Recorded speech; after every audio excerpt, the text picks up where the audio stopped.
नमस्कार, मैं रवीश कुमार। कोई 10 साल पहले की बात होगी जब दुनिया भर में सोशल मीडिया प्लेटफॉर्म को लोकतंत्र का नया सवेरा कहा जा रहा था, लेकिन देखते देखते इस प्लेटफॉर्म से आने वाला सवेरा अंधेरे में बदल गया।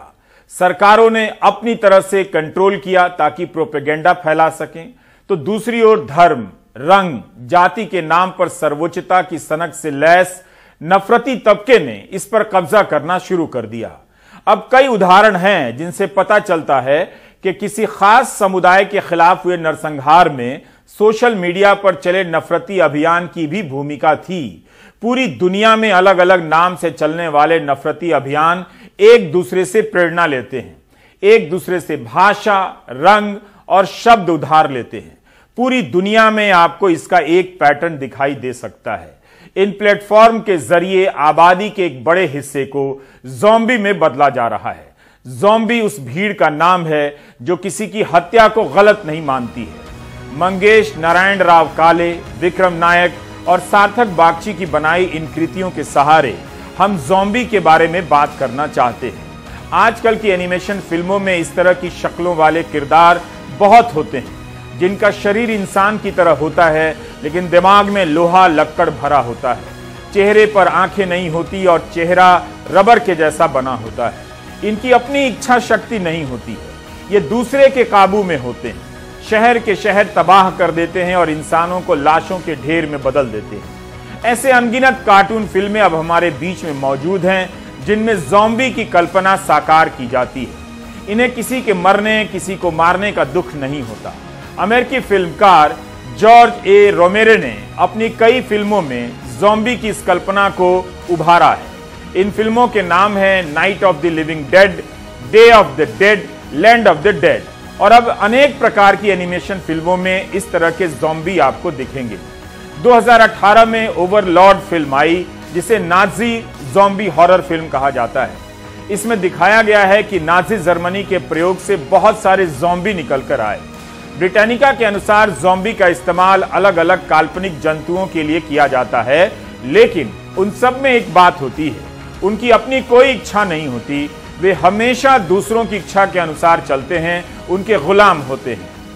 टेक फॉर ऐप की सामग्री का अध्ययन करेंगे तो पता चलेगा कि ज़ॉम्बी का समाज भारत में बनाने की कोशिश चल रही है और एक हिस्से को ज़ॉम्बी में बदल भी दिया गया है। इनकी सोच की बुनावट ऐसी कर दी गई है, उसमें जोश तभी आता है जब नफरती मैसेज आता है। इन मैसेजों के जरिए पहले लोगों को समर्थक बनाया गया, फिर भक्त में बदला गया, फिर वे अंधभक्त हुए और अब उन्हें ज़ॉम्बी बनाया जा रहा है। टेक फॉग ऐप समय समय पर ऐसी ही सामग्री की सप्लाई कर चेक करता है कि समाज ज़ॉम्बी बनने की दिशा में कितना तैयार है। 2020 में तबलीग जमात के नाम पर एक समुदाय से नफरत की आंधी चलाई गई थी। वो टेक फॉग ऐप की बड़ी कामयाबियों में से एक है। आप सोच नहीं सकते कि फूल गोभी की तस्वीर नफरत के सियासी कारोबार में इस्तेमाल की जा सकती है। पश्चिम बंगाल के चुनाव के समय गोभी की तस्वीर के साथ ट्वीट किया गया कि क्या बंगाल में गोभी की कमी हो गई है। कई हैंडलों के नाम में कॉलीफ्लावर फार्मर जोड़ दिया गया। गोभी को राष्ट्रीय फूल बनाने की मांग होने लगी। आप कहेंगे कि इक्का दुक्का लोग हैं, लेकिन इन्होंने गोभी के फूल को प्रतीक के तौर पर क्यों चुना, यह जानेंगे तो सिहर जाएंगे कि हत्या और हिंसा के ख्याल को किस तरह पाला पोसा जा रहा है। गुजरात से कांग्रेस के नेता सरल पटेल ने इसे पकड़ा और अपने ट्विटर पर इस गोभी का संदर्भ जाहिर कर दिया। संदर्भ यह है कि बिहार के भागलपुर में हुए दंगों के मामले में 20 साल बाद जब फैसला आया तो अदालत ने 14 हिंदुओं को सजा दी, क्योंकि इन्होंने 114 मुस्लिमों की हत्या के बाद उनके शवों को गोभी के पत्तों से ढक दिया था। वहां से इनके बीच गोभी राजनीतिक कोड के रूप में प्रवेश करती है और इसके जरिए हिंसा की बातें ये आपस में करते हैं। धर्म संसद के नाम पर जमा लोग सीधे सीधे नरसंहार की बात कर रहे हैं, तो कुछ लोग पर्दे के पीछे गोभी के बहाने नरसंहार के ख्याल को हवा दे रहे हैं। ऑनलाइन और ऑफलाइन अलग अलग ऐप, अलग अलग संगठन के बहाने इसे परवान चढ़ाया जा रहा है। नफरत और नरसंहार के बीच एक कदम की दूरी होती है, ठीक उसी तरह जैसे हथियार और हत्या के बीच की दूरी एक ट्रिगर दबाने भर की होती है। टेकफॉग ऐप, सुल्ली और बुल्ली बाई ऐप के सहारे हम बड़ी संख्या में लोगों को ज़ॉम्बी बनते हुए देख सकते हैं। एक समुदाय के खिलाफ नफरत और नफरत के नाम पर एक धर्म के गौरव की राजनीति की खेप तैयार की गई है और अब उसी खेप में से एक दूसरी खेप बनाई जा रही है। इसे ट्रैड कहते हैं, TRAD, ट्रेडिशनलिस्ट का संक्षिप्त रूप है। दक्षिण पंथ के भीतर नफरत की दुनिया में यह एक नई कैटेगरी है। इसकी बुनावट में सोच वही है जो सॉफ्ट और हार्ड हिंदुत्व की सोच में है, जो फर्क करती है। ट्रैड हार्ड हिंदुत्व के समर्थक को उदार और नरम मानता है और उन्हें रायता बुलाता है। क्या यह एक कोशिश है कि अभी तक के हार्ड हिंदुत्व को नरम बताया जाए, जिस तरह से पहले के हिंदुत्व को सॉफ्ट बताकर एक हार्ड हिंदुत्व का फर्क अलग किया, जबकि तीनों सभी एक थे। एक बात और है, इनके बीच कई बार फर्क साफ दिखता है, कई बार आपस में घुला मिला लगता है। ट्रैड को सबसे पहले हिंदू राष्ट्र चाहिए, रायता की तरह विकास और हिंदू राष्ट्र में उसका यकीन नहीं है।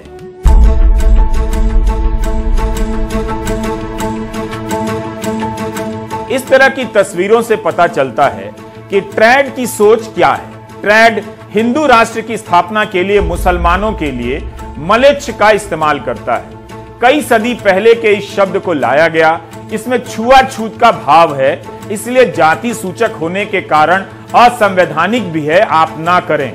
मगर यहां आप देख सकते हैं कि सभी मलेच्छ के मारने का नारा लिखा है। ट्रैड ओला और उबर का इस्तेमाल भी एक धार्मिक नारे के समानार्थी तौर पर करता है। इस तस्वीर में हिंदू राष्ट्र की मुद्रा का, करेंसी का चित्रण है। इसमें लोगों से कहा जा रहा है कि सोशल मीडिया अकाउंट की डीपी कैसी होनी चाहिए। पूरे देश को भगवा रंग में रंगा हुआ दिखाया जा रहा है। हिंदू राष्ट्र की कल्पना यहां साकार की जा रही है चित्रों के सहारे। इसके निशाने पर केवल मुसलमान नहीं है, बल्कि दलित भी बड़ी तादाद में हैं। अब ध्यान से सुनिए, बल्कि हिंदू राष्ट्र के समर्थक दलितों से भी इसी तरह नफरत करते हैं, ब्राह्मणवाद की सर्वोच्चता चाहते हैं और आरक्षण को खत्म करना चाहते हैं। ये दोनों ही तत्व हिंदुत्व के समर्थकों की धारा में मौजूद हैं, ऑफलाइन भी ऑनलाइन भी, हार्ड हिंदुत्व में भी सॉफ्ट हिंदुत्व में भी। ऑफलाइन में आप देखेंगे कि राजनीतिक मजबूरियों के कारण ये बात ऊपर नहीं आ पाती, मगर ट्रैड सीधा सीधा हमला करते हैं। पत्रकार नील माधव ने ट्रैड की दुनिया में दलितों के चित्रण पर काफी काम किया है। ये ट्रैड्स के ऊपर जो बात है, तो ऑनलाइन स्पेस में खासकर सोशल मीडिया जो प्लेटफॉर्म्स हैं, जैसे ट्विटर हो गया, फेसबुक हो गया, टेलीग्राम, डिस्कॉर्ड, इन सब में इनका बहुत ऑर्गेनाइज्ड स्ट्रक्चर है और इनकी हिंसा बहुत ऑर्गेनाइज्ड है।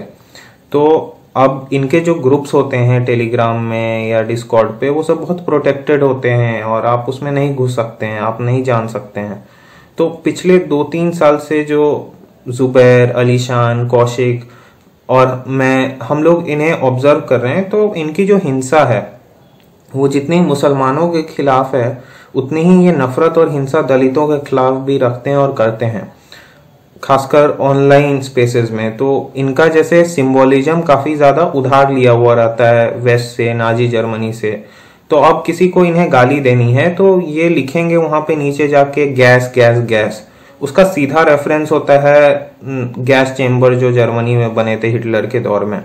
उसी तरह इन्हें जो इनकी जो नफरत है, इनकी जो कुंठा है, वो उसे जनसंहार की तरफ ले गए हैं और इन सब में आपस में काफी ज्यादा कंसेंसस है जनसंहार के लिए। तो एक सहमति बनी हुई है। तो इसीलिए ये जैसे बरमेश्वर मुखिया जैसे लोगों की काफी तस्वीर इनके प्रोफाइल पे आपको दिखेगी। उसके बाद इनकी नफरत खासकर अंबेडकर से बहुत ज्यादा है। तो ये काफी ज्यादा गाली देंगे, मीम्स बनाएंगे, फोटो मॉर्फ कर देंगे, ये तो बहुत आम है। उसके अलावा काफी ज्यादा जाति सूचक गालियों का इस्तेमाल करेंगे और इसमें वो किसी अपने नेता को भी नहीं छोड़ते हैं, अपने लोगों को भी नहीं छोड़ते हैं। तो आप अगर मोदी के ईद के दिन के ट्वीट को देखेंगे या अक्सर इनके अंदर के चैट्स को देखेंगे इनके ग्रुप्स के, तो इसमें मोदी को ये लोग काफी ज्यादा गाली देते हैं उनके जाति के लिए। और ऐसा सभी बीजेपी वगैरह के नेताओं के लिए ये चीज फॉलो होती है। तो इनका जो आप बाहरी तौर पे आपको लगेगा कि इनका जो रिजर्वेशन के लिए कुंठा है उसके खिलाफ, और वो अंदर में काफी ज्यादा हिंसा बनाए हुए है, और ये मुसलमानों के लिए भी है जैसा आप जानते हैं, और दलितों के लिए भी है। तो इसमें बहुत ऑर्गेनाइज तरीके से ये काम करते हैं, इनके प्रोफाइल सारे सिमिलर होते हैं, और आपको इसमें एस्टेब्लिश्ड पैटर्न दिखेगा आमतौर पे। और ये कब हिंसा, क्योंकि इन सब में आपस में नरसंहार के लिए एक सहमति है, तो वो इसे फैलाए जा रहे हैं, और ये कब हिंसा में तब्दील हो जाएगा, ये एक बहुत ही बड़ा सवाल है, बहुत डेंजरस चीज है। राष्ट्रवाद और धर्म के नाम पर नफरत की धारा के मूल में ब्राह्मण जाति की सर्वोच्चता को समेटने का काम किया जाता रहा था, लेकिन ट्रैड ने आकर उसके बंडल को खोल दिया और बताना शुरू कर दिया कि दरअसल ये क्या है, कौन है, और ऐसे ही है। इस भ्रम में ना रहें कि ये इक्का दुक्का ट्वीट है, ये एक पूरा इकोसिस्टम बन गया है। इनके पीछे की पहचान छिपी रहती है, लेकिन काम करने वाले आपस में एक दूसरे से जुड़े रहते हैं। ट्रैड को लेकर article 14, the Wire, newslaundry, Al Jazeera पर कुछ रिपोर्ट छपी है, जिसे प्रतीक गोयल, आलिशान जाफरी, जफर आफाक, नील माधव, नयोमी बार्टन ने इस पर काम किया है, लिखा है। टेकफॉग ऐप की रिपोर्ट के बाद आलिशान जाफरी और नयोमी बार्टन ने एक लंबी रिपोर्ट लिखी है वायर पर। इनका कहना है कि यह इकोसिस्टम बहुत प्रभावशाली हो चुका है, इससे जुड़े लोगों की संख्या इतनी भी कम नहीं कि आप इक्का दुक्का बता दें। ट्रैड के नाम पर ये ज़ॉम्बी जंतु ट्विटर से लेकर टेलीग्राम पर बड़ी संख्या में हैं और आपस में जुड़े हुए हैं। आपको यह भी समझना होगा कि ऐसा एक कल्चरल मूवमेंट जिसमें हजारों हजार युवा जुड़ जाएं और ऐसी नफरत करने लगें जो कि अनकंट्रोलेबल हो, और उनकी दोस्ती का कारण सिर्फ ये हो कि वो नफरत करते हैं और दूसरे लोगों से ज्यादा नफरत करते हैं। वो उन लोगों से भी नफरत करते हैं जो उनसे शायद नफरत के मामले में थोड़ी सी कम नफरत करते हो, या फिर इतने खुलेपन के साथ नफरत ना करते हो। तो मेरे हिसाब से एक बहुत खतरनाक मूवमेंट है। आपने देखा है कि इस तरीके के लोग न्यूजीलैंड में जाकर मस्जिदों में गोलियां चला देते हैं और फिर अपना वही मीम वाला मैनिफेस्टो रिलीज करते हैं। हमने एल पैसो में भी ऐसी चीजें देखी थी, और ये बहुत खतरनाक है कि इस तरीके की एक लोन वुल्व्स की आर्मी जो कि पूरी तरीके से ऑनलाइन ऑपरेट कर रही हो, वो कभी भी ऑफलाइन आ सकती है, और हमें इस बात का अंदाजा नहीं है कि उसके कॉन्सिक्वेंसेस क्या हो सकते हैं। जब तक ये ऑनलाइन है तब तक भी ये बहुत खतरनाक है, लेकिन ये कभी भी ऑफलाइन आ सकती है, और ये अनकंट्रोलेबल एक तरीके की मैडनेस है। दरअसल हमने नफरत को जिस तरीके से पिछले 5-6 सालों में समझा है वो ये है कि नफरत ऊपर से नीचे आ रही है, लेकिन अब हमें ये भी समझना होगा कि हो सकता है कि नफरत नीचे से ऊपर जा रही हो। जनता भी अपने लीडरों को, अपने नेताओं को नफरत के लिए उकसा रही हो। कुछ सालों में हमने देखा है कि दक्षिण पंथ के अंदर ही एक सब कल्चर डेवलप हुआ है जिसका नाम ट्रैड बताया जाता है। इसमें बहुत ही बेहूदे और बहुत ही ट्रिगरिंग मीम्स शेयर किए जाते हैं, जिसमें मुसलमान और दलित महिलाओं के, बच्चियों के बलात्कार को, जिसके ऊपर जश्न मनाया जाता है, मुसलमानों के कत्ल की बात की जाती है, नरसंहार की बात की जाती है, और उसको एक तरीके से मजाक बना दिया जाता है, जिसको आप कहते हैं जेनोसाइड एज पॉप कल्चर। ये दुनिया के कई देशों में इस तरीके के फिनोमिनन को देखा गया है। हिंदुस्तान में भी पिछले कुछ सालों से ये चीज हो रही है, और पूरी तरीके से संविधान विरोधी हैं। इनका मानना है कि संविधान को बदल देना चाहिए। संविधान हिंदू विरोधी और खासतौर पर ब्राह्मण विरोधी किताब है, और इनकी कुंठा रिजर्वेशन के खिलाफ और दलितों को मिलने वाले अधिकारों के खिलाफ भी है। हमने आपको बंगाल के चुनाव के संदर्भ में गोभी का इस्तेमाल दिखाया। आप सोच नहीं सकते कि ये लोग गोभी के रूपक से एक समुदाय के खिलाफ हिंसा की बात को व्यक्त कर सकते हैं। छवियों और तस्वीरों के सहारे बात करने की भी शैली है। इस संदर्भ में एक और उदाहरण देना चाहता हूं, कार्टून किरदार पेपे द फ्रॉग का उदाहरण। 2005 तक अमेरिकी समाज में इस कार्टून का एक कॉमिक के माध्यम से आगमन होता है।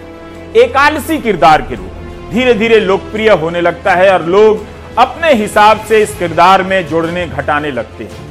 कुछ साल के बाद पेपे द फ्रॉग अमेरिका में व्हाइट लोगों के बीच, नफरती लोगों के बीच लोकप्रिय हो जाता है।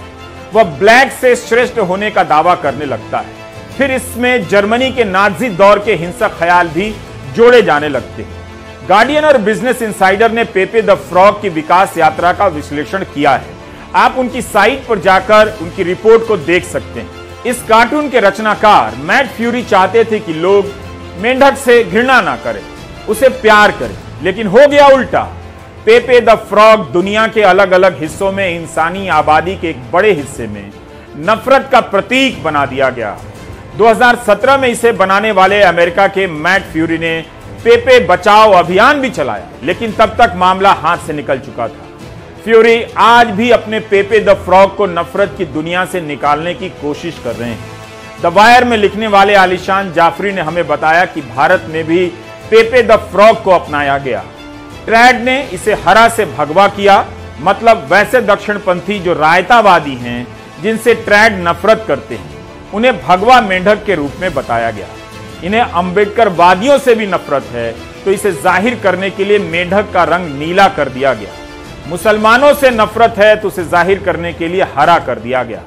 पेपे द फ्रॉग के रूपक पर कई सारे रिसर्च हुए हैं। नफरत के खिलाफ काम करने वाले विद्वान मानते हैं कि पेपे द फ्रॉग नाजी के प्रतीक चिन्ह स्वास्तिका की बराबरी का बन गया है। अब यह नफरत का सबसे प्रचलित प्रतीक बन गया है। बेचारा मेंढक, इसे क्या पता कि इसके नाम पर दुनिया में इंसान हैवानियत का कोड रच रहे हैं। I feel sad for the frog. हमने ये भी देखा है कि ये एक खास तरीके की वोकैबुलरी काट रहे हैं और उस वोकैबुलरी से हमें ये समझ में आता है कि किस तरीके से जेनोसाइड को एक मजाक, उसको बिल्कुल एक पॉप कल्चर बना देने की कोशिश चल रही है, जिसमें ये पेपे द फ्रॉग जो कि अमेरिका के और यूरोप के फार राइट का सिंबल बन गया था, उसको हिंदुस्तान में ले आए हैं, उसका भगवाकरण कर दिया है। उसको कभी हरा फ्रॉग बनाते हैं जो मुसलमानों को रिप्रेजेंट करता है, कभी उसको नीला बनाते हैं जो दलितों को रिप्रेजेंट करता है। और आप देखिए कई सारी ऐसी मीम्स होती हैं जिसमें दलितों को कॉकरोचेस की तरीके से रिप्रेजेंट किया जाता है और उनपे भीमटा हिट डालकर उनका कत्ल, उनको एक तरीके से उनके ऊपर नाटजीज की तरह कॉन्सेंट्रेशन सेंटर्स में उनको मारने की बात की जाती है। आप ये भी देखते हैं कि बहुत सारे सिंबल्स जो ये यूज करते हैं वो डायरेक्टली नाटजीज से इन्होंने अप्रोप्रिएट किए हैं। और ये समूह ज्यादातर इसमें जुड़े हुए लोग अनोनिमस हैंडल्स से अपना काम करते हैं। इसमें कई सारे लोग ऐसे भी हैं जो बहुत ही कम उम्र के हैं, 18 से 25 साल की उम्र के लोग, जो हो सकता हो आपसे आम दिनों में मिले और आपसे उनके मुसलमान दोस्त भी हों, मुसलमान क्लासमेट भी हों, दलित क्लासमेट हों, महिला क्लासमेट हो, लेकिन वो अपने विचारों को पब्लिकली ना एक्सप्रेस कर सकें, इसलिए वो एक अनोन हैंडल से, एक अनोनिमस आइडेंटिटी के साथ ये सारी बातें कहते हैं। यह वो दक्षिण पंथ है जो हत्या और सत्यानाश के जरिए अपनी सर्वोच्चता स्थापित करने का ख्वाब देख रहा है। इसकी चपेट में आपके बच्चे आ रहे हैं और बच्चों को इन तक पहुंचाने में समाज के कई लोगों की भूमिका है, परिवार में रिटायर्ड लोगों की। ट्रैड पर काम करने वाले बताते हैं कि अब महिलाओं को भी उग्र और हिंसक नफरत की राह में धकेला जा रहा है। कई बार महिलाएं भी मुस्लिम महिलाओं के बलात्कार या हत्या को सही ठहराने लग जाती हैं। जम्बू द्वीप के ये नए जंतु हैं, ज़ॉम्बी जंतु। अच्छे खासे स्वस्थ दिमाग को बीमार दिमाग में बदला जा रहा है। नफरत और हिंसा के अलावा इनकी भाषा ही नहीं। इसका मतलब है कि ये सोच नहीं सकते, तर्क नहीं कर सकते। ऐसे लोग कहीं बदल ना जाएं, इसके लिए समय समय पर नफरत के मुद्दे चलाए जाते हैं, कभी टेक फॉग ऐप के जरिए तो कभी गोदी मीडिया के जरिए। इस पूरी प्रक्रिया में लोगों के भीतर करुणा खत्म हो जाती है, दया और दर्द मिट जाता है। सोशल मीडिया के दौर में ऐसे भी सोचने समझने की शक्ति कम हो गई है। हर कोई 2 मिनट से कम का वीडियो देखना चाहता है, यानी जिज्ञासा और धीरज खत्म हो रहा है। इस बेचैनी का फायदा उठाकर आपके दिमाग में ऐसी सामग्री भरी जाती है जिससे आपका सोचना बंद हो जाता है, सही गलत का फर्क मिट जाता है, आप ज़ॉम्बी बन जाते हैं। जम्बू द्वीप के ज़ॉम्बी मत बनिए। ट्रैड पर काम करने वाले ऑल्ट न्यूज के प्रतीक सिन्हा का कहना है कि इन सब की अपनी वेबसाइट हुआ करती थी। जिस तरह से अमेरिका में 8 चैन और 4 चैन चला करता है, उसी तर्ज पर भारत में भी इंडिया चैन चला, जिस पर ट्रैड अपनी बातें लिखा करते थे। ये जो हिंदू ट्रैड्स का मामला है वो बड़ा ही गंभीर इशू है, और गंभीर इसलिए है क्योंकि अभी तक जो अरेस्ट हुए हैं उन लोग की उम्र 18 से 25 साल के बीच में है। और ये जो भी 5 लोग अरेस्ट हुए हैं वो लोग कभी पहले रियल लाइफ में नहीं मिले। उन लोग की मुलाकात सोशल मीडिया पे हुई। अभी तक जो पुलिस इन्वेस्टिगेशन के अकॉर्डिंग वो लोग सब ट्विटर पे मिले, ट्विटर ग्रुप्स में वो लोग बात करते थे और वहीं उन लोग का एक आइडियोलॉजिकल बिल्डअप हुआ, वहीं वो लोगों ने आइडियाज एक्सचेंज किए और उसी से वहीं से रेडिकलाइजेशन भी हुआ। हो सकता है पहले टेंडेंसीज थी यही, लेकिन जो रेडिकलाइजेशन हुआ वो एक ऑनलाइन कम्युनिकेशन के द्वारा रेडिकलाइजेशन हुआ। और ये एक बड़ा सीरियस इशू है क्योंकि ये पॉलिटिकल एक्टिविटी नहीं है, ये पॉलिटिकल स्पेक्ट्रम के बाहर हो रहा है। क्योंकि इंडिया में अभी जो पॉलिटिकल एटमॉस्फेयर है, जो हेट स्पीच और झूठी खबरें फैलाई जाती है, उससे प्रभावित यंग इंडिविजुअल्स रेडिकलाइज हो रहे हैं और ऐसे फोरम्स पे मिलके ऐसी एक्टिविटीज प्लान कर रहे हैं। और आप उनको एक फोरम से निकालेंगे, एक माध्यम से निकालेंगे तो वो और कोई माध्यम पकड़ लेंगे। टेलीग्राम है, फेसबुक है। जैसे कि यूएस में जो कैपिटल बिल्डिंग पे अटैक हुआ था वो फेसबुक ग्रुप्स में काफी लोग मिले थे, बाद में टेलीग्राम में मिले थे। तो अलग अलग माध्यम द्वारा ये लोग नेटवर्क करते हैं और फिर ये लोग जो भी ग्राउंड लेवल एक्शन लेना है या ऑनलाइन एक्शन लेना है वहां प्लान करते हैं। तो ये एक अनकंट्रोलेबल ग्रुप हो गया है और ये इसलिए एक बड़ा सीरियस इशू है। ट्रेंड को लेकर इधर उधर लिखा तो जा रहा है, लेकिन इसके खतरे को अभी तक लोग कम आंक रहे थे। जब सुल्ली और बुल्ली बाई ऐप के मामले में विशाल झा, मयंक रावत, नीरज बिश्नोई, ओंकारेश्वर ठाकुर और श्वेता सिंह की गिरफ्तारी हुई, तब से ट्रेंड की चर्चा फिर से सरेआम हुई है। कितने ऐसे नौजवानों को नफरत की सुरंग में धकेला जा चुका है, अंदाजा लगाना मुश्किल है। हमें इसके पीछे के लोगों और इन बातों के मनोविज्ञान को समझना पड़ेगा। इन लड़कों को नफरत की दुनिया में कौन धकेल रहा है, ये किस राजनीतिक बिरादरी के लोग हैं, आज अगर इस पर ध्यान नहीं दिया गया तो एक के उकसाने पर न जाने कितने लोग हत्यारे बन चुके होंगे। इन सभी के पकड़े जाने पर आलिशान जाफरी ने ट्विटर पर अपना एक पुराना लेख साझा किया जो उन्होंने जफर आफाक के साथ मिलकर आर्टिकल 14 के लिए लिखा था मई 2021 में। इस लेख में दोनों ने बताया कि फरजाना बेगम, जालिम हिंदू, पाकीजा मोमिना अलीमा, सायरा बेशरम, अर्जुन पंडित नाम से कई ट्विटर हैंडल बने हैं जिनसे नफरती बातें फैलाई जाती हैं। मुसलमानों के खिलाफ तरह तरह की हिंसक और नफरती बातें फैलाई जाती हैं। इनके जरिए पॉर्न वीडियो भी साझा होता है। समय समय पर इन अकाउंट को बंद कर दिया जाता है, लेकिन ये किसी और नाम से कहीं और उगाते हैं। इस लेख में फेसबुक पर एक समूह का जिक्र है, बहू लाओ बेटी बचाओ, जिससे 48,000 से अधिक लोग जुड़े हैं। इस पर मुस्लिम लड़कियों से शादी की वकालत की जाती है। मुख्य धारा के नेता इन्हीं सब बातों को दूसरे तरीके से बोल देते हैं। आपको याद होगा कि धारा 370 के हटने के बाद हरियाणा के मुख्यमंत्री मनोहर लाल खट्टर ने कहा था कि धारा 370 हट गया है, अब लोग वहां से लड़कियां ला सकते हैं। सरकार समय समय पर संसद में जानकारी देती है कि फर्जी और भड़काऊ सामग्री वाले प्लेटफॉर्म को बंद किया गया है, अकाउंट को भी, लेकिन क्या उसमें इस तरह के डिटेल होते हैं जिससे पता चले कि ट्रेंड के अकाउंट बंद किए जा रहे हैं।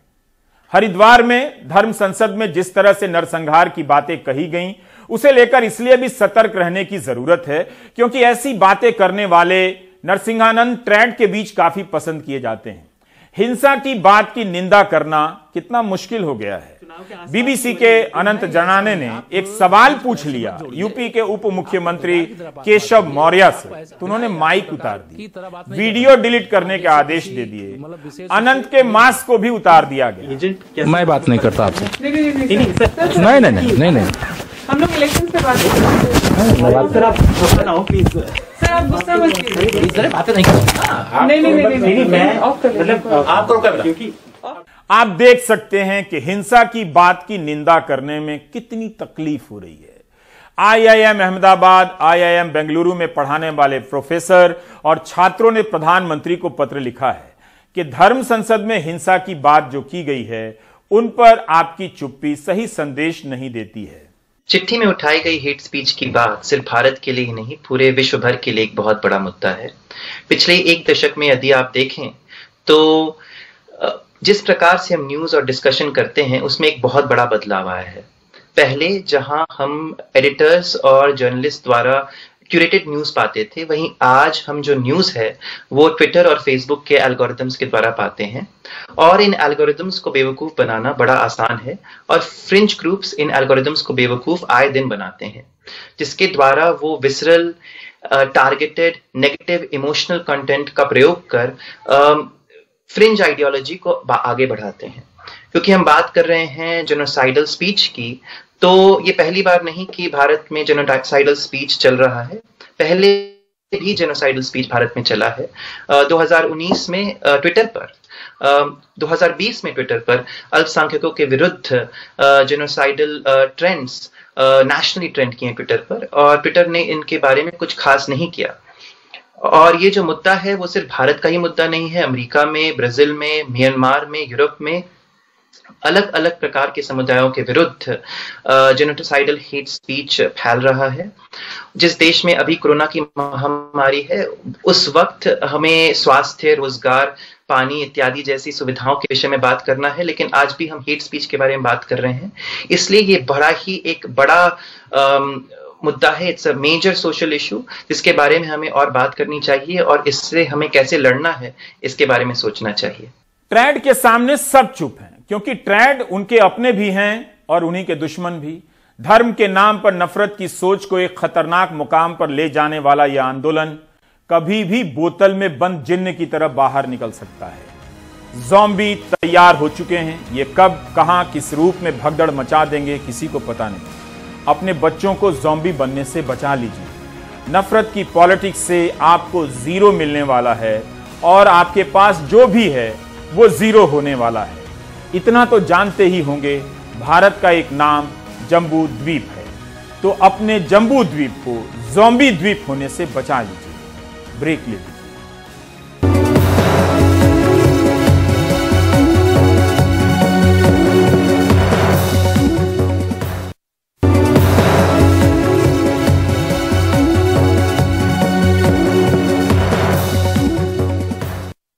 ऐसा किसने सोचा था कि मोदी और योगी के नेतृत्व के रहते, ईडी और आयकर के रहते, बीजेपी के मंत्री और विधायक पार्टी छोड़ने लगेंगे।